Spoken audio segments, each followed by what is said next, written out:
अस्सलामु अलैकुम वरहमतुल्लाहि वबरकातुहू। हमारा जो टॉपिक चल रहे हैं आजकल वो मर्दाना क़ुव्वत के हवाले से चल रहे हैं। तो पहले मैंने खुश्की के हवाले से बात की, गर्मी के हवाले से बात की, उनके नुस्ख़ाजात भी आपको शेयर किए। आज जो बलगमी मिजाज हैं, जिनको शहवत आती ही नहीं है या बिल्कुल माइनर सी आती है, उसके हवाले से बात करते हैं। उसके हवाले से सबसे पहले तो रतूबात वाली चीज़ें कम कर दें, जिनके अंदर खुश्की ज़्यादा है वो वाली चीज़ें इस्तेमाल करें। ये सबसे बेहतरीन इलाज है। और आपको पता है जैसे चने हैं, बुने चने हैं, देसी अंडा है, ये सारी खुशक ग़िज़ाएँ हैं। काले चने हैं, ये भी खुशक हैं। फ़िश है, ये भी खुशक है। काजू, पिस्ता, अखरोट, ये सारी चीज़ें खुश्क हैं।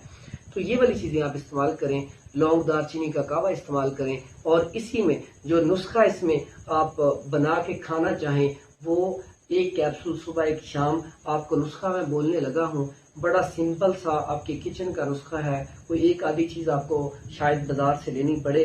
इसमें आप नोट करें, लौंग, दालचीनी, जायफल, जलवत्री और उसके बाद जड़पान, उसके बाद बालचर, और ये सारी चीज़ें आप तकरीबन 20-20 ग्राम ले लें।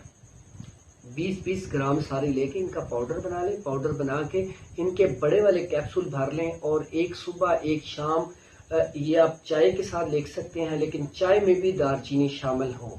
नहीं तो ये आप लौंग दालचीनी के कावे के साथ भी ले सकते हैं। ये कैप्सूल आप मुसलसल चंद दिन इस्तेमाल करने से आपको इंशाल्लाह 100% रिजल्ट मिलेगा। और इसके साथ साथ जो फालज, लकवा और राशा के मरीज हैं उनके लिए भी बहुत अच्छा रिजल्ट देती है ये वाली दवाई। और जो जोड़ों के मरीज हैं, कमर दर्द के मरीज हैं, उसके लिए भी ये बड़ा अच्छा फ़ायदा देती है। आप इसको इस्तेमाल करें। जो बलगमी मिजाज वाले हैं, जिनको शहवत आती ही नहीं है, ये उनके लिए बड़ा ख़ास तोहफा है। और आप इसको इस्तेमाल करें और उसके बाद हमें इसके बारे में मालूमात दें। अस्सलामु अलैकुम वरहमतुल्लाहि वबरकातुहू।